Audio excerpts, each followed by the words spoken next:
Hello student, this is Amlesh Yadav, your chemistry faculty. तो कैसे हैं आप सब? उम्मीद करते हैं कि बड़े अच्छे होंगे, जहां भी होंगे स्वस्थ होंगे, मस्त होंगे। तो दोस्तों देखिए, आज हम इस वीडियो में बात करने वाले हैं कार्बन तथा उसके यौगिक, जो कि केमिस्ट्री में अध्याय नंबर 4 कक्षा 10वीं। ठीक, आप देख पा रहे होंगे यहाँ पे लिखा गया है महत्वपूर्ण प्रश्न, जो 2024 के लिए बहुत ही जरूरी है। दोस्तों हमने यहाँ पर कुछ क्वेश्चंस लिख लिए हैं जो कि प्रीवियस ईयर में पूछे भी गए हैं और इस साल भी बहुत ज़रूरी है। तो अभी तक आप यदि तैयारी नहीं किए हैं तो हमारे साथ जुड़ जाइए, आपको बेहतर से बेहतर मार्क्स दिलाने का प्रयास करेंगे अपने तरफ से। ठीक, तो चलिए लिखा क्या गया है, देखिए यहाँ पे बहुविकल्पी प्रश्न। तो सबसे पहले ये लेक्चर 1 है जिसमें हम बहुविकल्पी प्रश्न आप सारा लिख के यहाँ पर तैयारी करा देंगे। इसके बाद जो होगा सारे क्वेश्चंस लिख के भी इस चैप्टर का तैयारी कराते रहेंगे। ठीक है ना, तो आप बने रहिएगा हमारे साथ। चलिए देखते हैं, सबसे पहला बहुविकल्पी का प्रश्न लिखा है, निम्न में से कौन सहसंयोजी यौगिक है? तो देखिए यहाँ पर लिखा गया है मेथेन, NaCl, CaCl2, Na2O, यानी सोडियम क्लोराइड है, कैल्शियम क्लोराइड है और सोडियम ऑक्साइड है और मीथेन। आपको चारों में से बताना है कि सहसंयोजी बंध के द्वारा कौन जुटा है इसमें। तो सबसे पहले बात ध्यान दीजिए, हम चलिए इधर से शुरू करते हैं। आप NaCl को आपको पता ही होगा कि Na पर प्लस और Cl पर माइनस होता है, जिस नाते बनता है NaCl। जो भी हो तो ये आयनिक यौगिक हुए, क्योंकि आयंस दिखाई दे रहे हैं तो इन्हें हम आयनिक यौगिक कहेंगे। तो ये तो नहीं होगा, ऑप्शन में आता है CaCl2। इस पर भी क्या होता है, Ca पर +2 और Cl पर -1 होता है, तो ये दोनों मिलकर CaCl2 बनाते हैं, यानी इस पर भी आयन आ रहे हैं तो ये भी आयनिक यौगिक होगा। ऐसे ही Na2O यानी सोडियम पर +1 होता है, ठीक, और ऑक्सीजन पर होता है -2, ये दोनों मिलते हैं तो Na2O बनता है, यानी इन तीनों पर सीधा सीधा दिखाई दे रहा है आयंस है। और जब आयंस है तो कहीं कोई ना कोई एक या दो इलेक्ट्रॉन दे रहा है और कोई ना कोई 1 या 2 इलेक्ट्रॉन ले रहा है। तो इलेक्ट्रॉन के आदान प्रदान की प्रक्रिया को हम आयनिक यौगिक कहते हैं। लेकिन यहाँ पर पूछा क्या है, सहसंयोजी यौगिक। तो जब सहसंयोजी यौगिक के बारे में पूछा है तो एक लास्ट ऑप्शन बचा है CH4। आपको पता है कि कार्बन के पास होती कितनी है, टोटल 4 संयोजी इलेक्ट्रॉन होते हैं, ठीक, और हाइड्रोजन कितने हैं, 4, 1 2 3 4। आप देख पा रहे होंगे हाइड्रोजन के पास भी एक इलेक्ट्रॉन मौजूद रहता है। आप देख पा रहे होंगे कि हर परमाणु अपना अष्टक पूरा करने के लिए या तो इलेक्ट्रॉन लेता है या तो इलेक्ट्रॉन देता है। ठीक, अरे लेता या देता नहीं है, हो सकता है लेता भी होगा देता भी होगा, या तो फिर साझा भी तो कर सकता है। तो लेने और देने की प्रक्रिया इसमें चल रही थी तो आयनिक यौगिक हुआ, लेकिन साझा हो सकता है इसमें भी करेगा। तो आप देख पा रहे होंगे यदि अगर कार्बन इससे साझा कर ले और ये कार्बन इससे, और इस कार्बन का ये इलेक्ट्रॉन इससे, ये हाइड्रोजन का इससे, तो आप देख पा रहे होंगे कार्बन के पास टोटल 4 इलेक्ट्रॉन थे और 4 हाइड्रोजन से अगर 4 हाइड्रोजन के एक इलेक्ट्रॉन से अगर साझा कर लेता है तो उसकी अष्टक वहीं पे पूरी हो जाएगी। तो यहाँ पर इलेक्ट्रॉन लिया दिया नहीं जा रहा है, यहाँ पर केवल क्या किया जा रहा है, साझा किया जा रहा है। तो देखो कोई भी परमाणु अपना अष्टक पूरा करने के लिए ही साझा करता है, तो कार्बन का अष्टक तो पूरा हो गया। तो आप कहेंगे सर हाइड्रोजन का अष्टक कहाँ पूरा हो रहा है? तो हम आपको बता दूं, हाइड्रोजन हमेशा हीलियम के समान होना चाहता है। हाइड्रोजन कभी भी अपना अष्टक पूरा नहीं करता, सिर्फ अपने पास 2 इलेक्ट्रॉन रखना चाहता है, अपने पास 8 इलेक्ट्रॉन नहीं रखता। तो देख पा रहे होंगे 2 इलेक्ट्रॉन इसका, 2 इलेक्ट्रॉन इसका, 2 इलेक्ट्रॉन इसका और 2 इलेक्ट्रॉन इसका। सारे हाइड्रोजन का 2 इलेक्ट्रॉन हो चुका, बचा क्या, कार्बन का। तो कार्बन का 2 2 4 2 6 2 8, यानी कार्बन का भी जो हो गया 8 इलेक्ट्रॉन पूरा हो गया। तो इसमें पहला ऑप्शन जो सही होगा पहला वाला, ठीक, यानी CH4 जो होगा, मेथेन जो होगा, इसमें क्या बनेगा, सहसंयोजी यौगिक बंध पाया जाएगा इसमें। चलिए प्रश्न नंबर 2 देखते हैं, लिखा क्या है, एथेनॉल का क्रियाशील मूलक है, यानी हमें देखना ये है कि 4 ग्रुप दिया गया है, 4 ग्रुप में से कौन क्रियात्मक समूह होगा। तो एक दिया है OH, एक दिया है CHO, एक दिया है COOH और एक दिया है CH। यानी आप IUPAC नोमेनक्लेचर पढ़े होंगे तो उसमें दिखाया होगा कि जो OH होता है ना, OH, यानी OH के लिए हमेशा अनुलग्न लगाया जाता है, आल होता है, लेकिन इसे कर दिया जाता है नाल, ठीक। जबकि CHO के लिए क्या होता है, अल होता है, लेकिन इसके लिए नल कर देते हैं। तो कहीं ना कहीं अगर आल है तो आप इसे क्या कर देते हो, नाल करते हो। तो इसमें नाल समूह किसके लिए जुड़ा जाता है? OH के लिए। तो इसमें ऑप्शन नंबर 2 सही होगा। ठीक, अरे ऑप्शन नंबर कितना? ए सही होगा। चलिए अगला क्वेश्चन देखते हैं।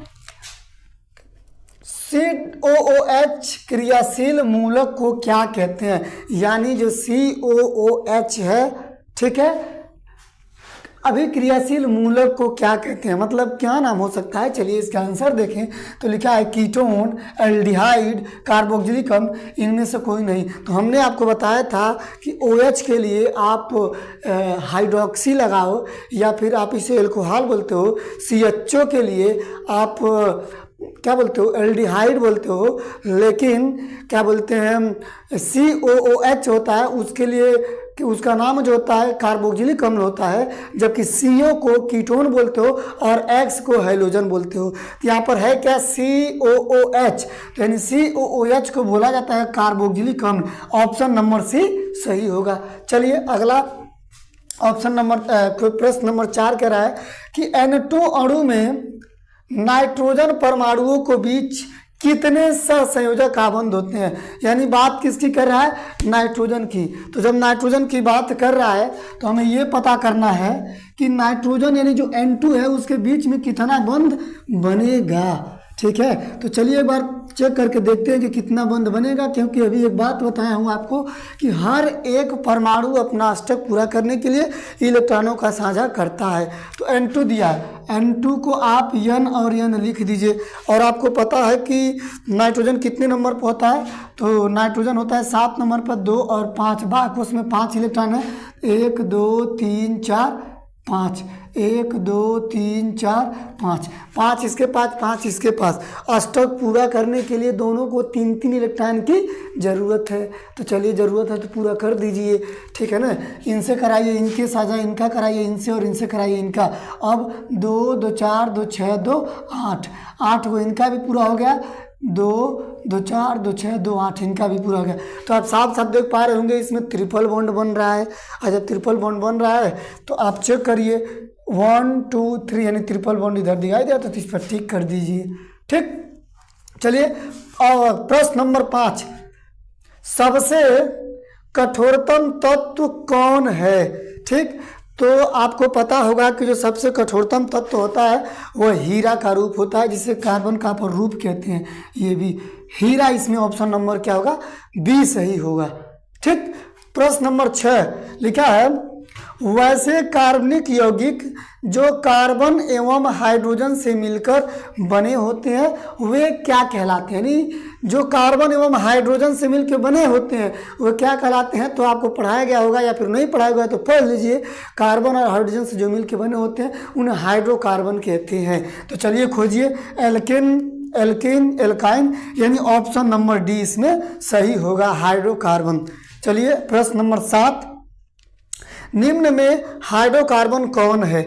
अब इसमें 4 ऑप्शन दिया गया है। अभी आपको इससे पहले बताया कि हाइड्रोकार्बन उसे कहा जाता है जिसमें कार्बन और हाइड्रोजन दोनों मौजूद होगा। तो देखिए कार्बन और हाइड्रोजन कहाँ मौजूद है? तो इसमें केवल हाइड्रोजन है लेकिन कार्बन नहीं, तो ये फेल हो गया। इसमें देखिए कार्बन और हाइड्रोजन मौजूद दोनों है। इसमें देखिए केवल कार्बन है लेकिन हाइड्रोजन नहीं है, इसमें हाइड्रोजन है। तो हमें ऑप्शन नंबर बी पर क्या करना पड़ेगा? टिक करना पड़ेगा, क्योंकि C6H12O6 जो आपका ग्लूकोज होता है वही क्या होता है? कार्बन और हाइड्रोजन से मिलकर बना हुआ, ऑक्सीजन भी है, तो हम इसीलिए क्या कह देंगे? हाइड्रोकार्बन कह देंगे इसे। ऑप्शन नंबर बी सही है। प्रश्न नंबर 8, एथेनॉल के ऑक्सीकरण से प्राप्त होता है। अब एथेनॉल के ऑक्सीकरण से क्या प्राप्त होगा? एथेन, फार्मेलिन, एथेनोइक अम्ल, मेथेन।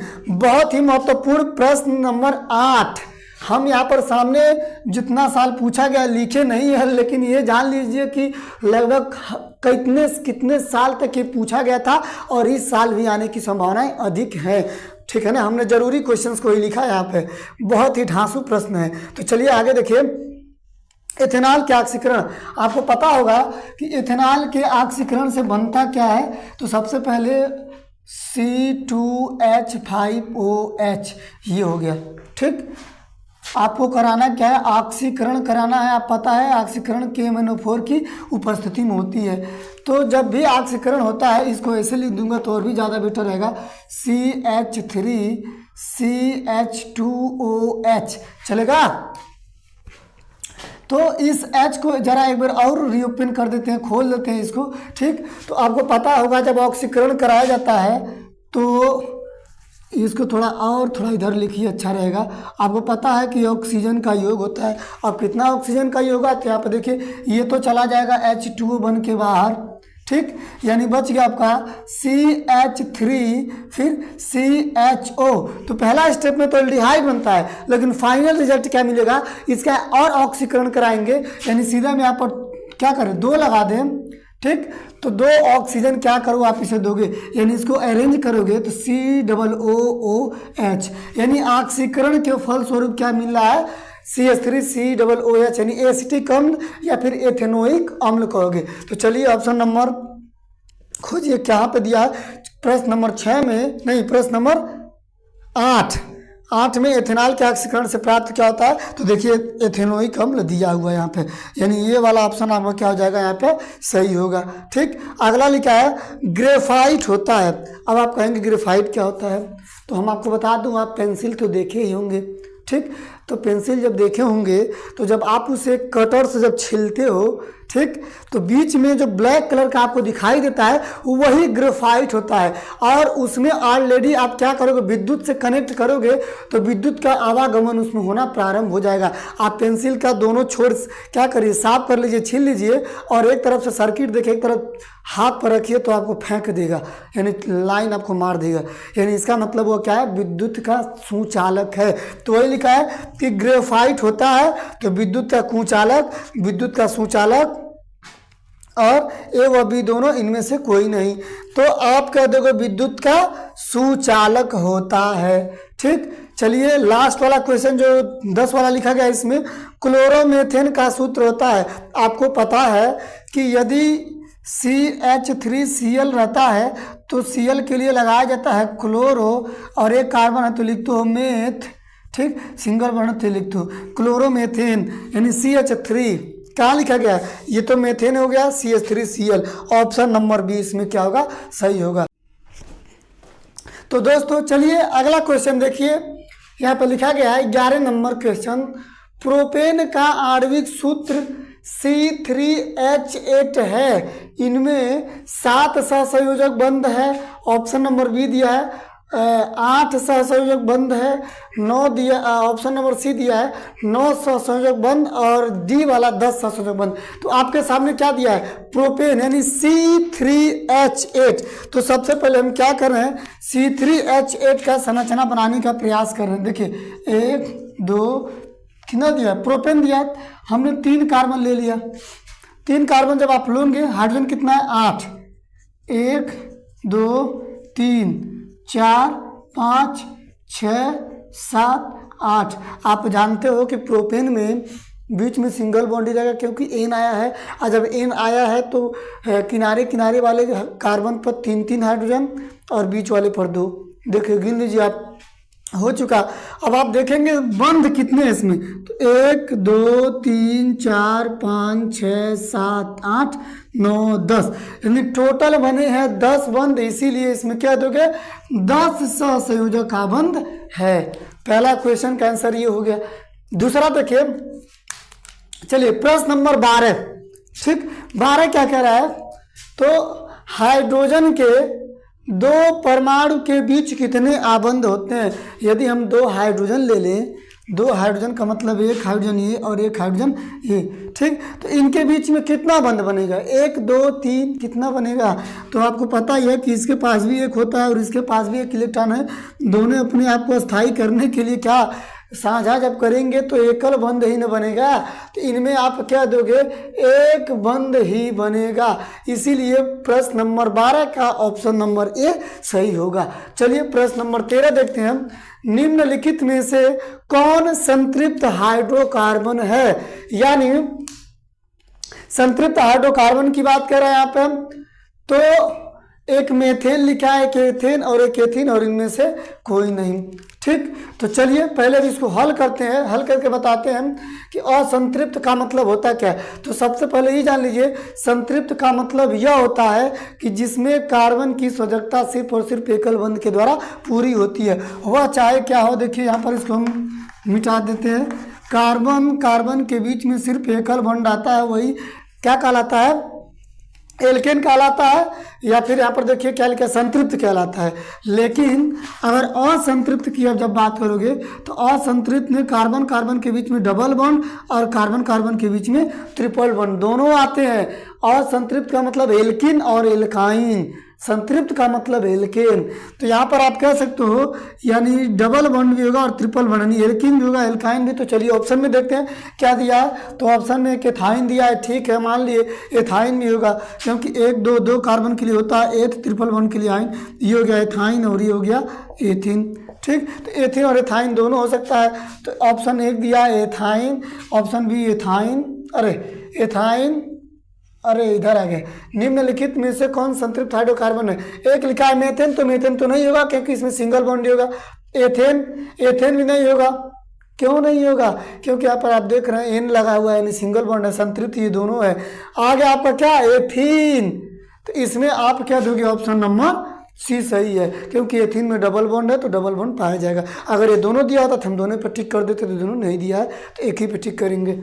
अगला प्रश्न नंबर 14 कह रहा है, अधिक ताप एथेनॉल का शांत सल्फ्यूरिक अम्ल के साथ गर्म करने पर, ठीक है, एथेनॉल का निर्जलीकरण होकर क्या बनता है। यानी अधिक ताप पर, आप क्या दोगे, अधिक ताप पर, यहाँ पर जोड़ दोगे।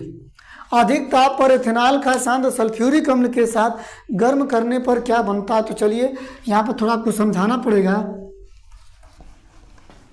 आपको करना है निर्जलीकरण, यानी कहने का मतलब ये है एथेनॉल C2H5OH। चलिए आपको थोड़ा ऐसे करके लिखा रहा हूँ, CH3 CH2OH, ठीक यही है।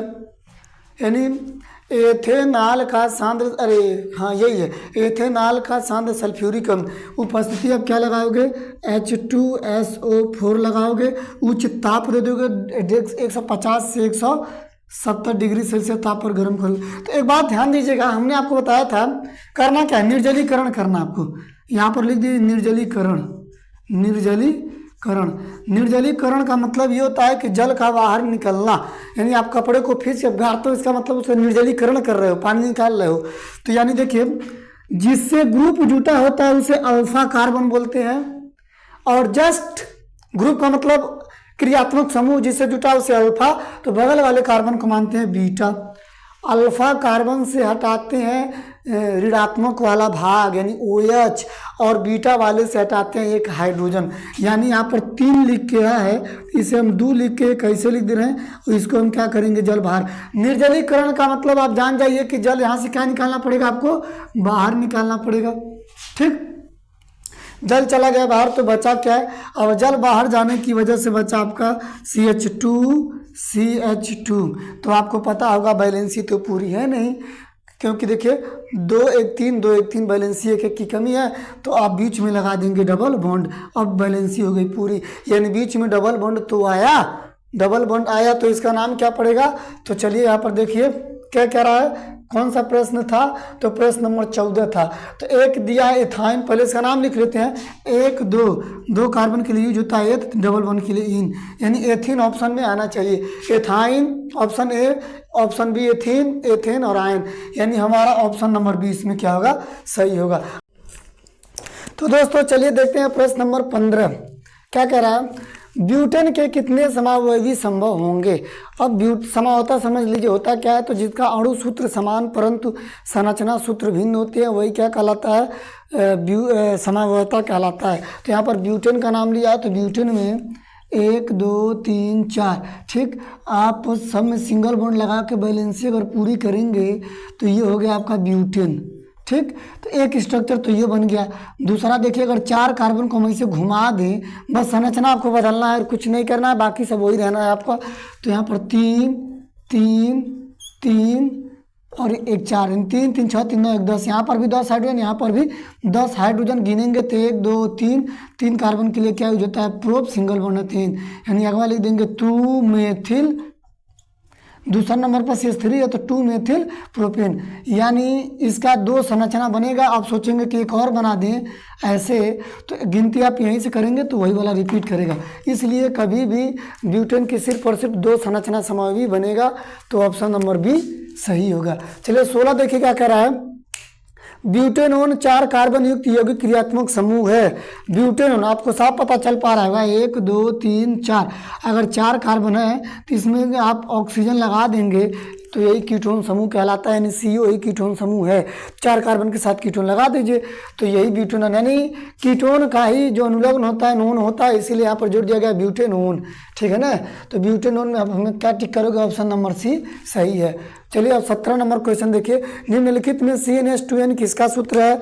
तो देखिए सबसे पहली बात, एल्केन का सूत्र क्या होता है, CnH2n+2। एल्केन का CnH2n केवल CnH2n होता है, जबकि एल्काइन का CnH2n-2, इसमें +2, इसमें -2 और इसमें कुछ 2 नहीं, ठीक है ना। तो यहाँ पर एल्केन का और एल्काइन का यही 3 होता है। तो क्या किसका पूछ रहा है, निम्नलिखित में CnH2n, तो एल्किन का बीच वाला है, तो इसीलिए आप किसका लगा दोगे, एल्किन, यानी ऑप्शन नंबर बी सही होगा, ठीक। 18 क्वेश्चन क्या कह रहा है, कार्बन का वह रूप जो काला लेड के रूप नाम से जाना जाता है। अब काला का नाम से क्या कहा जाना जाएगा, हीरा दिया है, 2 नंबर ग्रेफाइट, 3 नंबर फुलेरिन, चौथा हमारे गांव का कलुआ। तो दोस्तों जो लोग काले होते हैं उनको कलुआ ही कहते हैं। तो चलिए आप बताइए आपके गांव में किसी का नाम कलुआ है कि नहीं है, ठीक। तो इसमें ऑप्शन नंबर बी सही होगा, ठीक, क्योंकि ग्रेफाइट भी कार्बन का ही रूप होता है, काले रूप में पाया जाता है। देखिए यहाँ पर जो डी ऑप्शन है, यहाँ पर था इनमें से कोई नहीं, और हमें पता है कि वो सही नहीं है, इसलिए आपको इंटरटेनमेंट कराने के लिए हमने यहाँ पर ये लिख दिया है। अगला, ब्यूटेन के सजाती का आणविक सूत्र है। अब ब्यूटेन का नाम लिया है, सजाती माने जो कार्बन का बढ़ता हुआ रूप हो, ठीक। चलिए बताते हैं आपको हम, तो ब्यूटेन माने 1 2 3 4 कार्बन है, ठीक है ना, यही होना चाहिए। तो इससे पीछे कौन आ सकता है, इससे पीछे याद रखिएगा 3 कार्बन आएगा, पहले 3 आएगा तब ना 4 आएगा, तो सजाती माने बढ़ता हुआ, ठीक है। तो पीछे से कौन बढ़ा रहा है, इससे 3 आएगा, इससे पीछे 3 आएगा, ठीक। 3 3 6 2 8, इसका नाम हो जाएगा प्रोपेन, ठीक। इसमें कोई क्या नाम, 1 2 3 कार्बन, हाइड्रोजन कितना, 3 3 6 2 8, C3H8 इसमें कहीं दिखाई दे रहा है, जी हाँ C3H8 ये दिखाई दे रहा है, ऑप्शन नंबर सी सही होगा इसमें। चलिए देखिए यहाँ पर एक ये भी दिया था C4H8, तो C4H8 का जब आप स्ट्रक्चर बनाओगे, चलिए ठीक है, 1 2 3 4, तो बीच में डबल बॉन्ड आ जाएगा, तो बैलेंसी पूरा करोगे, 3 2 5 2 7 1 8, ठीक। तो ये तो डबल बॉन्ड आ गया, तो एल्किन का रूप हो गया।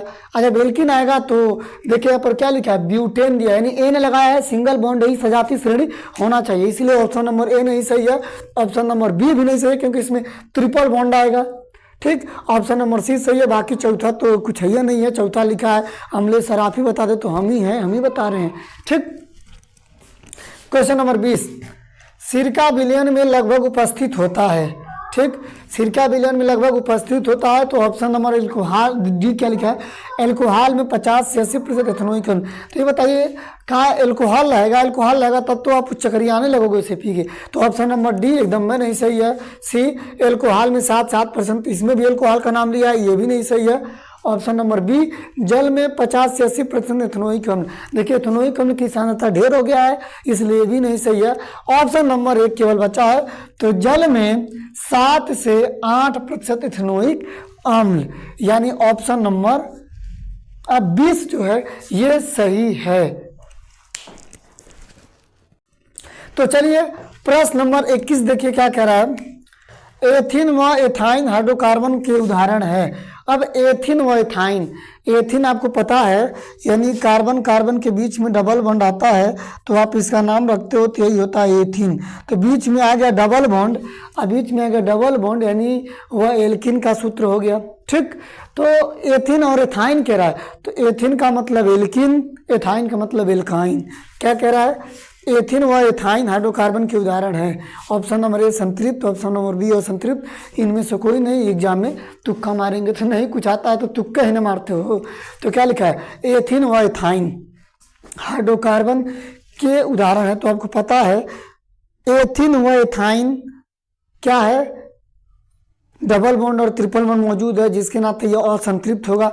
और जबकि एल्केन आप कहोगे तो वह क्या होता है, संतृप्त होता है। तो यहाँ पर एथिन और एथाइन दिया है, तो एथिन और एथाइन हमेशा असंतृप्त होते हैं, क्योंकि डबल बॉन्ड और ट्रिपल बॉन्ड आता है तो वह असंतृप्त कहलाता है। इसीलिए इसमें असंतृप्त यानी ऑप्शन नंबर बी सही है। चलिए प्रश्न नंबर 22 क्या लिखा है, एसिटिलीन का IUPAC नाम। देखिए अगर एसिटिलीन देखा जाए तो कार्बन कार्बन के बीच में ट्रिपल बॉन्ड आता है, बैलेंसी पूरा करेंगे तो ये आएगा 1 2, 2 कार्बन के लिए एथ और ट्रिपल बॉन्ड के लिए आइन, यानी एसिटिलीन का IUPAC नाम होगा एथाइन। ऑप्शन नंबर सी सही है। ठीक, 23 प्रश्न क्या कर रहा है, 3 बंध वाले हाइड्रोकार्बन का सामान्य सूत्र है।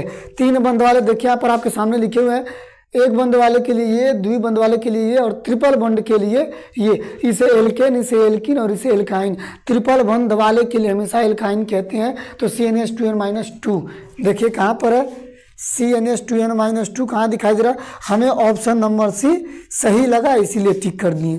ठीक, चलिए प्रश्न नंबर 24, फॉर्मेल्डिहाइड का IUPAC नाम। अगर पता करना है फॉर्मेल्डिहाइड तो पहले बना लीजिए HCHO, एक कार्बन के लिए यूज होता है मेथ, CHO के लिए यूज होता है नल, मेथेनल। फॉर्मेल्डिहाइड का नाम होता है IUPAC मेथेनल, तो नहीं है, ये भी नहीं है, ये भी नहीं, ऑप्शन नंबर डी सही है। चलिए लास्ट क्वेश्चन देखिए, निम्न में सजाती श्रेणी का उपयोगी गुण कौन सा है। तो ऑप्शन नंबर ए दिया है, यौगिकों के रासायनिक गुण भिन्न होते हैं। रासायनिक गुण एकदम ही नहीं भिन्न होते हैं, गलत ऑप्शन है। यौगिकों के सामान्य सूत्र भिन्न होते हैं ना, सामान्य सूत्र नहीं भिन्न होते हैं। आगे यौगिक विशेष विधि से बनते हैं। भाई चाहे विशेष विधि से बने या फिर आसान विधि से बने, इसमें कोई मतलब है नहीं है। क्वेश्चन नंबर प्रश्न नंबर डी, अरे ऑप्शन नंबर डी क्या करा है, यौगिकों के क्रियात्मक समूह एक समान होते हैं। तो ऑप्शन नंबर डी सही है, क्योंकि क्रियात्मक समूह एक समान होने चाहिए, यही सजाती श्रेणी का गुण होता है। तो दोस्तों ये थे बहुविकल्पी के 25 टॉप प्रश्न, इसमें से ही आएंगे, इससे बाहर कुछ भी नहीं आएगा। अगर आप अभी तक नहीं पढ़े हैं तो आप जुड़ जाइए हमारे साथ, यकीन मानिए आपको हम अच्छा नंबर दिला के रहेंगे। तो ठीक दोस्तों, जितना ज़्यादा हो सके इस वीडियो को शेयर करिए और हमारे चैनल को सब्सक्राइब करिए। इसके अगले वाले वीडियो में अच्छे क्वेश्चंस को लेके आएंगे। मिलते हैं अगले वीडियो में, तब तक के लिए धन्यवाद।